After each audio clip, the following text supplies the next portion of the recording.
Okay. I will do my best to make sure that I'm monitoring the chat as well. Normally I have a colleague here with me, but I'm running solo today.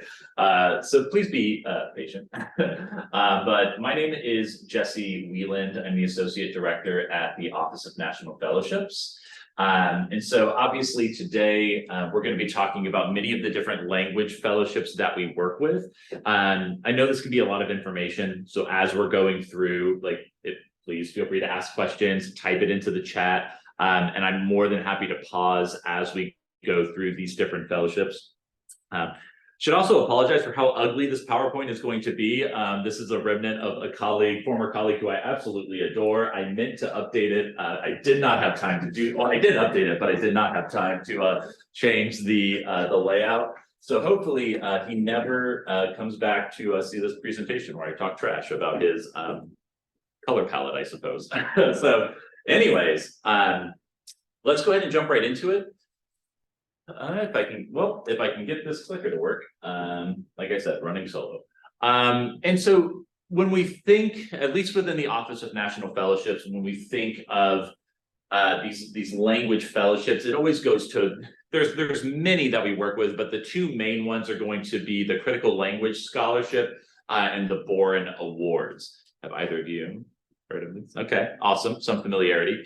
And so we're going to break these down. I'm going to talk a little bit more about the application process, the timeline, and then, and I don't know why he included this animation. I'm just going to keep talking trash about Josh, love him.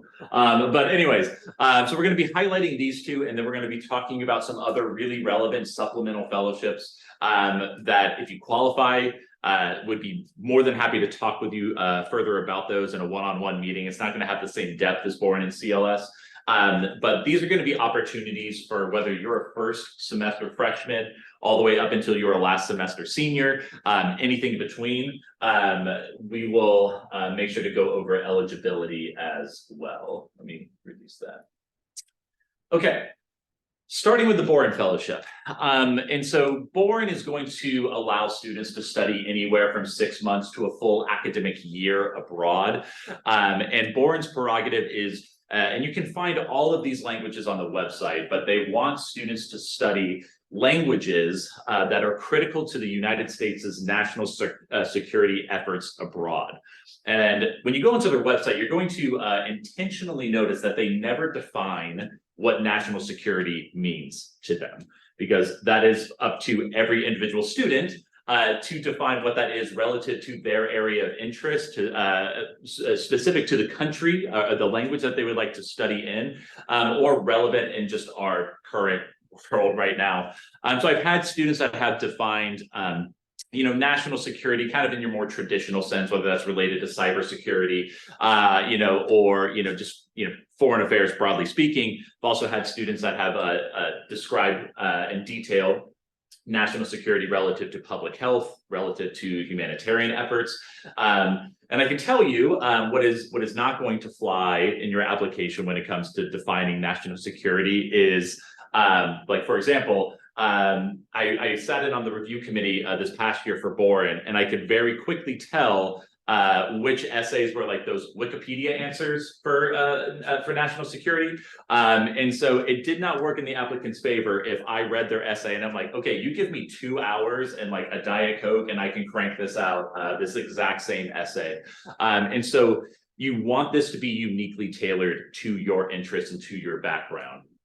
Now, one of the essays for Boren is going to be that exploration of national security, the relevance of this language, the relevance of this region and its relationship to the United States.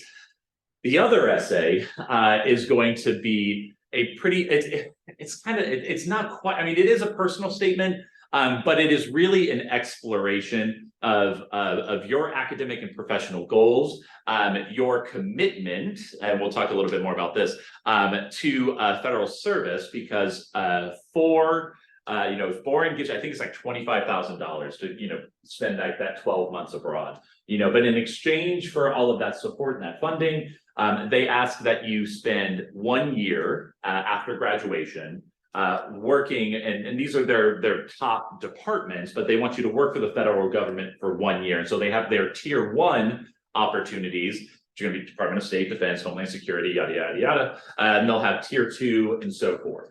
And so they are very flexible with that 1 year. Some students want to do it immediately. I want to transition from my boring experience and straight into this work experience. Other students have plans to go to graduate school. That's totally fine. You can immediately transition into that if you would like. And this is something that they are very communicative about. And I'd be happy to connect you with Michael Staffel. I'll probably talk about him a little bit, but he is like the head of the Boren Scholarship. And he is more than happy to talk to students with any concerns about the scholarship or about that 1 year commitment to federal service. So I have his contact information. I didn't want to include it in this presentation because I don't want to just put him on blast. And so in a one-on-one meeting, be happy to share that with you. But back to my original point, is you usually have about like a 5-year window or so to complete that. If you're pursuing graduate school, if you're pursuing another fellowship, that's absolutely fine. And for many students, I understand that can be the polarizing point of the application, in that I definitely don't want to work for the government long term. So it's like, I'll go work for my 1 year and then I'm out.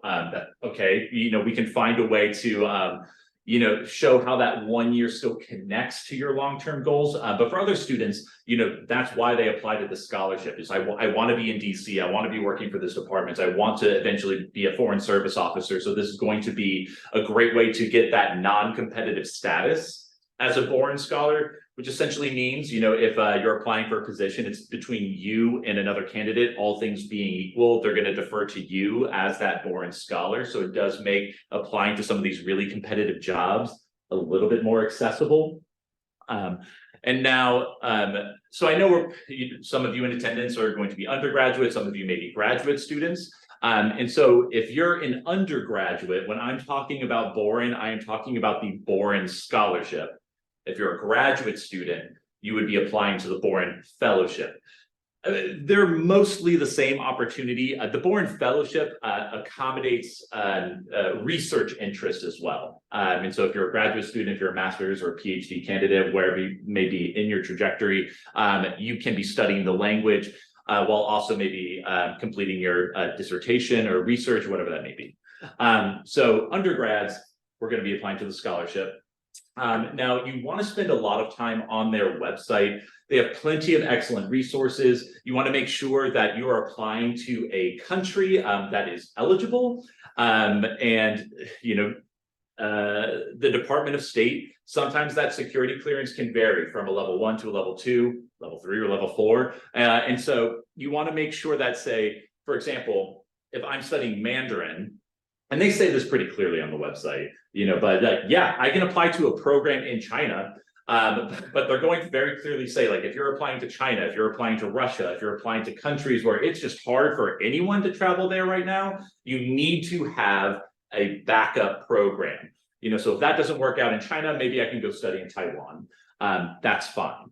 And now and we'll get into this, I think, a little bit more on the next slide. So the thing with Boren is this is where you can use your connections at Florida State, your connections within the Department of Modern Languages with your faculty, because for most of the languages that Boren works with, you find the program. You tell the reader, this is the university that I'm going to, this is the program I'm participating in, this is the language I'm studying, how long I'm studying that language on a weekly basis. Applicants will also talk about, I also plan to intern with this organization while I'm in country, in as many ways as you can show the reviewer of how you are formally or informally studying the language. That is only going to work to your benefit. And so this is kind of just like a very brief outline. Like, I would like to study for this many months, and I will tell you that the 6-month minimum is like that's the least. So maybe like a summer fall, or or maybe I guess a spring summer, depends on your program. But you will inherently be slightly more competitive if you're wanting to take that full 12 months abroad. But find the program that best suits you. Don't just go for 12 months just to go for it. But anyways, I would like to study for this many months in this country to immerse myself in this specific language because I want to, and this is where you tie in your specific focus when it comes to national security, to prepare me for my future career in this department. Now, there are a couple considerations. So if you are a STEM student, you are the only type of student that is allowed to study for just a summer, for at least 8 weeks. If you are in ROTC, that commitment will meet Boren's requirement. And then I know this might be a little bit hard for some of you to see. So like I was saying earlier, for all of these languages that you're studying, you have to find your own program. However, if you're studying any of these African languages, or AFLI, their flagship program, or if you're studying Turkish, some of these South Asian languages, Indonesian, you have to go through their flagship program. Now, for all of these, the nice thing with Boren is that if you have proficiency in the language already, like that's great, but you don't need it to access a lot of these languages. What you do need is to understand how that language is important to your studies and to your academics, to your future. And so if you can do that, you can come in with very minimal, granted, of course, you need to find a program that will allow for that, for you to come in with minimal exposure. These flagships will, but these are really excellent opportunities that tend to be slightly less competitive than some of the other languages, and that's because they're just under access. Like people just don't, whether their university, like my university doesn't offer these classes, I have difficulty accessing this study, but Boren really wants more professionals with proficiency in these languages, so that's why they exist. Okay, come on, clicker, dying on me here. When it comes to the deadlines, and so Boren has an optional, and so as we're talking about some of these fellowships, there are going to be fellowships where you never have to come in and talk to us and see us. While I obviously strongly encourage against that, there are others where you have to come in and apply through our office because you need university endorsement. Boren kind of rides the fence, and that there is an optional campus deadline that's going to be at the end of November. Now, again, I'm biased, but I strongly encourage you to spend your time now finding an appropriate program. And once you do, we can sit down and start working on the essays, working on the application, because if you meet that deadline at the end of November, I will pair you with faculty at Florida State that have extensive experience abroad, that are heads of majors and departments at Florida State, where we usually get a lot of applicants from, and you'll be able to sit down one-on-one with them, go through, they'll have very specific questions about your application, about your goals, and then they will provide feedback, but they will also provide a written endorsement that I will attach to your application, and it kind of serves as like an additional recommendation letter, but like a more formal university endorsement. If you don't want to do that, okay, fine, you can still apply to the scholarship. We're happy to have you apply, and I would happily still work with you, but just know that I strongly encourage you to meet that November deadline if you can. That allows us to hopefully take winter break as an actual break, because I don't want to work in December. I hope you don't want to work in December. I hope you're able to rest. And then we have all of January to apply that committee feedback, make final changes, and then get everything resubmitted.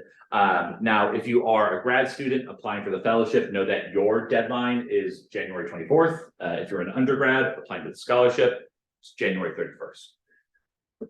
I know that's a lot of information just about Boren, so I can take a quick breath, and if you have a question, please type it into the chat, or if any of you have a question. Yeah, I have a question. Oh, absolutely. So if I want to go to China, would that be a flagship program? So if you're wanting to study in China, it won't be a flagship program. What I would do is start, because I know Florida State used to, maybe still does have some connections at Tsinghua University. Maybe you could start there. Look and see what you can find. But then very intentionally choose a backup program in another country where Mandarin is predominantly spoken, just to make sure you cover both bases. And so you were saying the flagship programs are more competitive? Less competitive. Are they less competitive? Okay, so China would be pretty hard to get into. It's so, I mean, with a lot of these, Mandarin, Japanese, Russian, Arabic, tend to be like the more competitive languages. But we send students on these every year.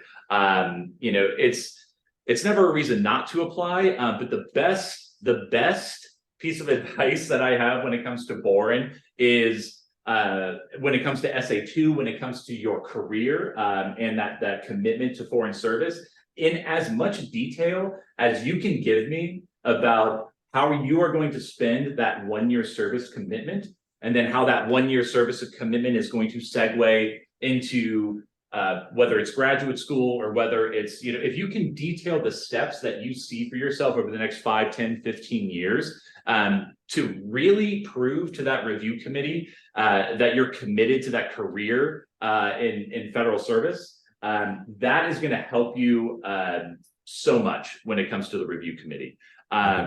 And so, I mean, that's my best recommendation. And I'd be happy to talk with you more about that, put you in connection with Michael, who I mentioned earlier. And he'd be happy to break down. He has a literal Excel sheet of every department that Boren scholars have interned with for that year of federal service, from the tier 1s to the tier 2s, and maybe they even have tier 3s.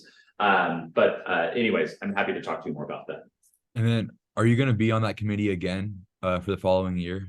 It's possible. I might sign up again, but I've already signed up to be a part of a few others. So we'll see how much of a masochist I am this year. So it's probable. But yeah, I'd be happy to talk to you more about that review process too. Yeah, for sure. Thank you. Absolutely, thank you. So you said this program is for like freshmen to seniors. How would it work if you're like a graduating senior? That's a good question, and I should have mentioned that. So for Boren, you need to complete the program by the time that you graduate. If you are a senior, there is like a well-known loophole where you can still apply. You can still go through, you can still go walk, invite your family for graduation, go through all of that regalia. And then we need to work with the registrar's office to make sure that your diploma is not posted. So then you kind of exist in academic limbo for a little bit. Like, you're still affiliated with Florida State, but you go and you have your Boren experience. And then as soon as that wraps up, fireworks, congratulations, confetti, like you're a graduate, so yes, so from you, we have had freshmen receive Boren, and we have had seniors receive Boren. We just need to kind of jump through a couple more hoops to make sure that you're eligible. It's a good question. Anything else about Boren? Yes, I was wondering, so I noticed in the flyer you sent along with the email announcing this meeting, that you can't go to Western Europe.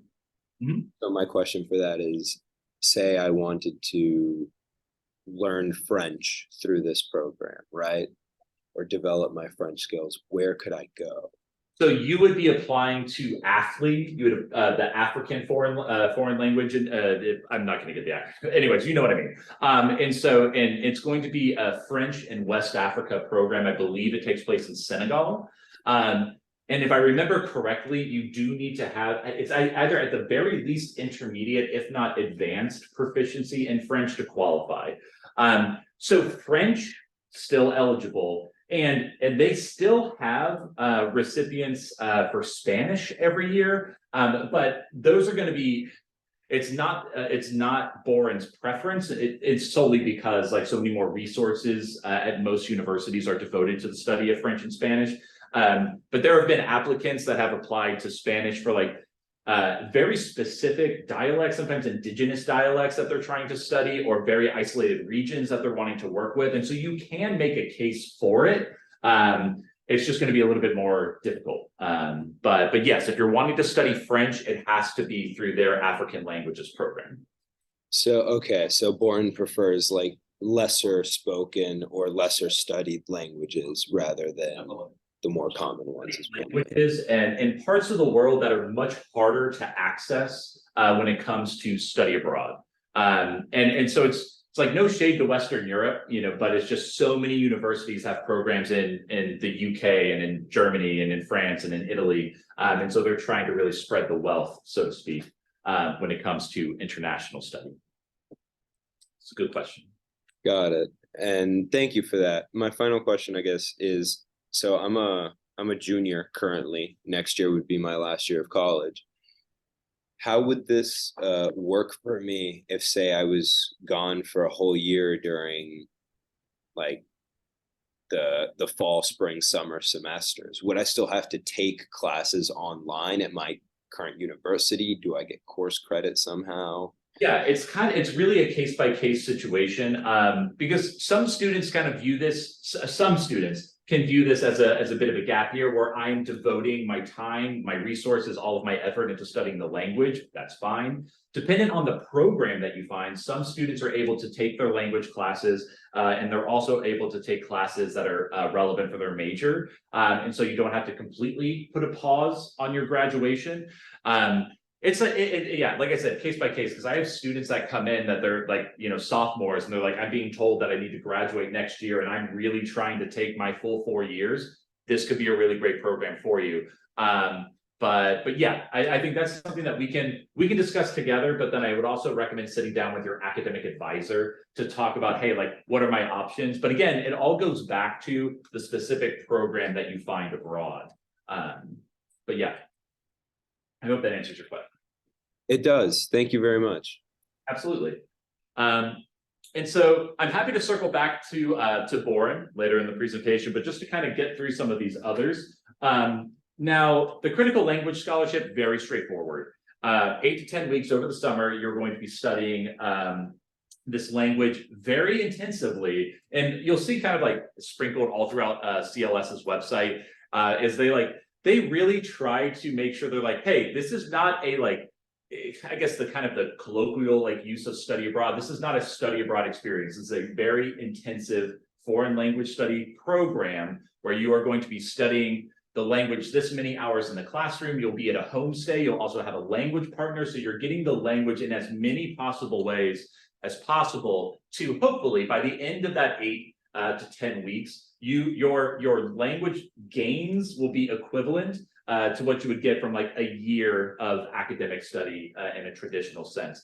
So it's like if you're like, I need to learn this language, I need to learn it quickly. Maybe this could, if I'm a second year student, maybe this CLS program would be so crucial in a really kind of heading into my junior year, allow me to take some of that advanced coursework, and then maybe that's going to change how quickly you can access graduate school or some of these other programs. Okay, excellent.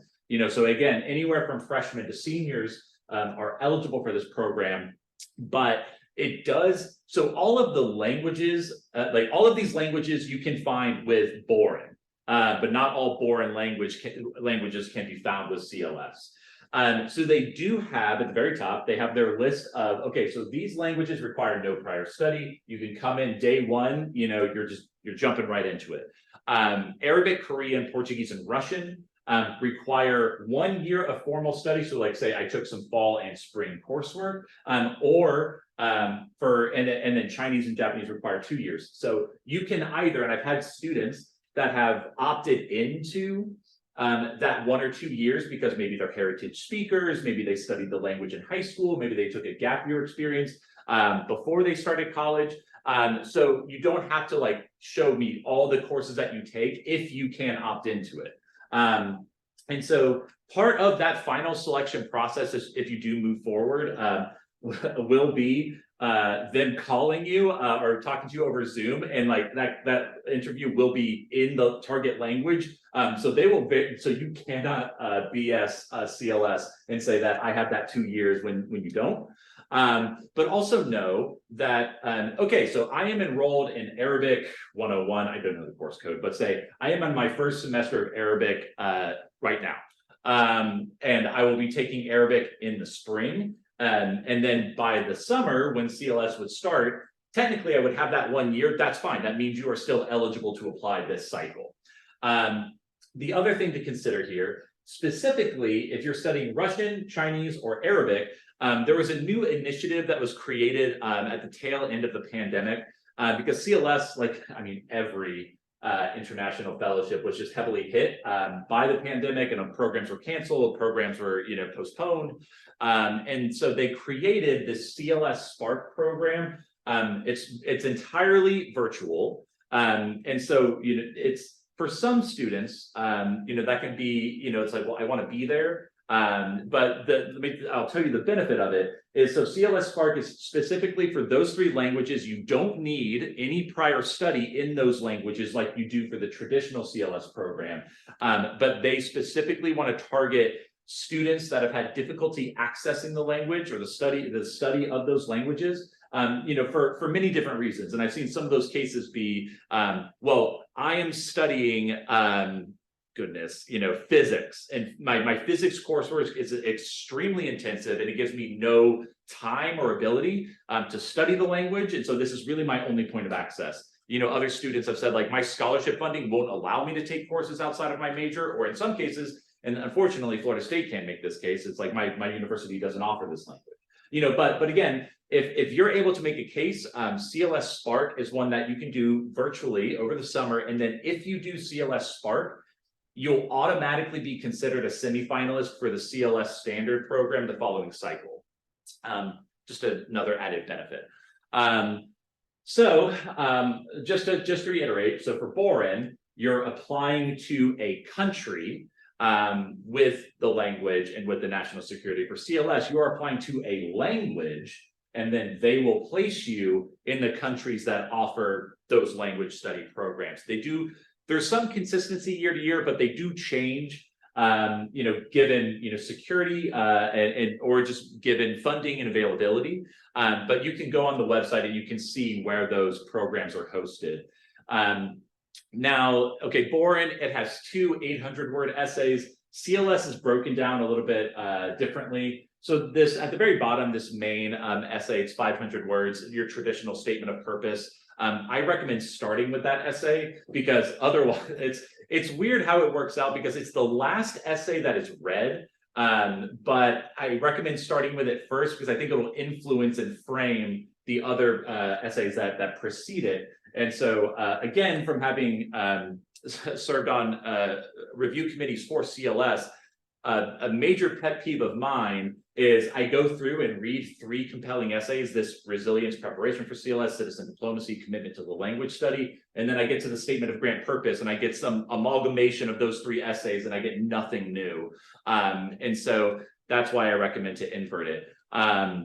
Now, I just literally, as I was updating this PowerPoint this morning, no letters of recommendation required, so that's a major bonus. The reason I have that asterisk is because you need to be building positive connections with your faculty at Florida State, with professionals at Florida State, the people who can speak to your language ability, to your professionalism, to your ability to be that citizen diplomat. So just because they're not required for CLS, don't let that be like, oh, great, I didn't want to go to that office hour anyway, and so make sure that you're still putting yourself out there and building those strong connections. And also point out, this is due mid-November. I couldn't find I would guess, and I think last year was like November 15th, but it'll probably be that plus or minus a day. So still plenty of time to apply. And let me take another quick pause. Any questions about CLS before we move on?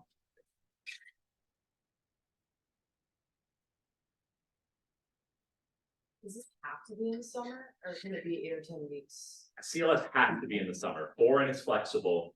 And I'll say this will be a lot of work. Definitely manageable though, but you can apply to both Boren and CLS in the same cycle. And in the reality, which happens every year that you do receive both. Boren would be more than happy to make accommodations for you to go on your CLS experience first and then transition into your Boren experience in most cases, and so don't let that be a reason on why I can't apply to both, because like they have, intersecting timelines. Feel free. Yes.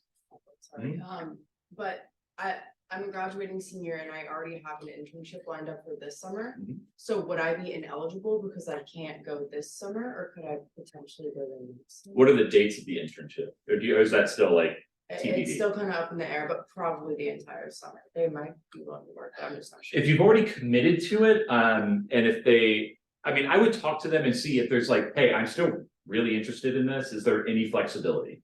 If they say no, then okay, I'll skip on this for this cycle. You can still consider Boren, for maybe like a fall, spring, something like that. But CLS, as long as you're an enrolled student, whether you're an undergrad, a grad, or a doctoral candidate, you're eligible to apply, so, and this is, sorry, my brain is so full of like mostly useless facts, like the times where I do need like a good fact, it's hard to retrieve, but like CLS, you can receive multiple times. So it's one of the very few fellowships where you can apply to it in subsequent years if you would like to, as long as you can come back with, this is why I need continued proficiency, or again, case by case situation. But I have had students that have been offered CLS I guess it was, they went one summer and then it was 2 summers later and they applied again and they received it then. But any other quick questions about CLS from our virtual crowd? Okay. And so those, okay, like I said, those are the 2 major scholarships that I wanted to highlight. These next ones are extremely valuable opportunities, but I'm just kind of breeze through it a little bit more quickly. So the Gilman Scholarship, the baseline Gilman Scholarship, that is for Pell Grant recipients that want to pursue an international experience. It's up to $5,000. Go do whatever you want. You can study in Western Europe. You can study in Africa and South America. They care less what you do and they care more its value and its impact to your academics and your professional career. Now, Gilman has the CNLA, the Critical Need Language Award, that is basic. It's exactly CLS. It is CLS, but under a different name. And so it's the exact same languages, but with different requirements. You don't need that 1 to 2 year of prior study. You just need it. The program you find needs to match where your proficiency level is at. And so Gilman has that flexibility like Boren has. You find your own program, but if you apply to the CNLA Gilman Award, there is one additional essay that you can write if you're studying one of those critical need languages, and you qualify for up to $8,000 of funding instead of the typical $5,000. So this one is due a little bit sooner than the others. It's due October 5th. I have worked with students that have cranked this out in a weekend. I would not recommend it, but you can. I have seen thousands of these at this point, it feels like, and so I can give you some really quick pointers of like, do this, and at the very least you'll have a good application. The nice thing about Gilman is that, okay, this October 5th deadline, that is for any program starting December 1st of this year through Halloween, I think, of next year. So if your program starts anywhere in between that, you can in theory apply up to a full year in advance, or quite close to that. Now you can apply again for this same award in early March, and it just moves the goalposts. So it'd be for any program that starts like May 1st, I believe, through like February 1st of 2025. And so you kind of have 2 for 1, or like if you meet this deadline, you have 2 chances to receive funding. So Gilman, really great opportunity if you're receiving that federal Pell Grant. Okay. Okay, so Fulbright, we give entire hour-long presentations on this one fellowship alone. So trust me when I say this is the quickest and the dirtiest that I can do Fulbright right now. And there are so many, it's in over 140 different countries, or 120, I don't know, a bunch of countries. I was like, wait, is that more countries than exist? I don't know. But anyways, like I said, a bunch of useless random facts. So Fulbrights are for postgraduate experiences. You need your bachelor's, but you cannot have a terminal degree in order to qualify. So there's a window that starts after your bachelor's and before you finish that PhD. Fulbrights can be academic programs. They can fund formal graduate study. They can fund research initiatives, or these English teaching assistant programs. And so the ETAs, it's a spectrum. For every different country is going to do it slightly differently. They'll have different requirements, different preferences. And so, like, for example, ETAs in South Korea, you are 40 hours a week. You are in the classroom. You need to talk about your pedagogy. You need to talk about how you're working with your students. Like, that is the focus. So while it may not be me formally studying the language, by teaching English and engaging with the language at the very least informally, and in many cases you can talk about how you will formally engage with it in your downtime. But in South Korea, you're going to be there 40 hours a week. And then I believe in countries like like France, I think it's like France and Brazil and a few others, you'll be in the classroom anywhere from like 12 to 15 to maybe like 20, 25 hours.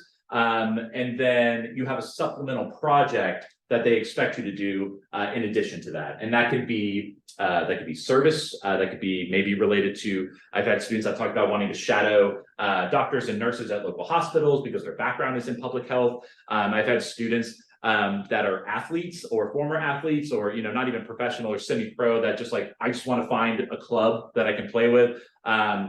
I had a student years ago that was an Olympic weightlifter that was like, I know this gym in Taiwan that I want to work out at and build connections there. Like, whatever your interests are, music or poetry, like, you can talk about how that is a means of engagement. And so Fulbright, part of why the first couple of weeks of every fall semester are crazy is because we're doing all of our campus interviews. So this is one where if you're an enrolled student here, you need to apply through our process. And this is one that you don't need to start working on this semester, but this is one that should be in the back of your mind that you should be doing some informal research on. So when we start working on this, say in like mid-spring, it's going to make the process a lot easier. And so I cannot emphasize enough, this is one we send students on every year, but this is one of our most intense application cycles, but that's why you work with us. Hopefully, we make that a little bit easier.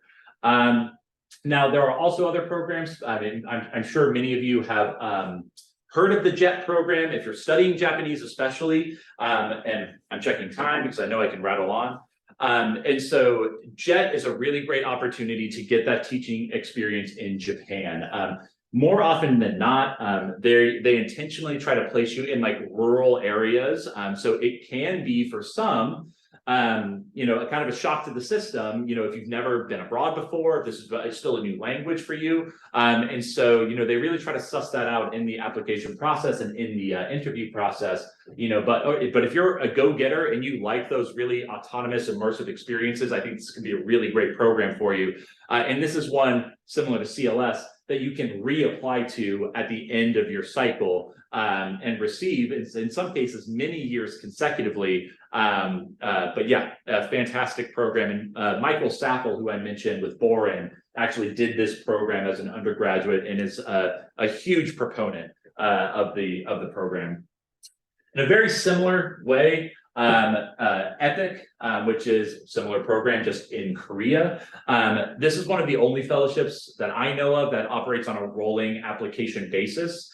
So you could apply this semester, you could apply next semester. And so go on their website and explore, but I believe you would need to, I think the application opens in February if you're wanting to go during the summer, but start checking that out now.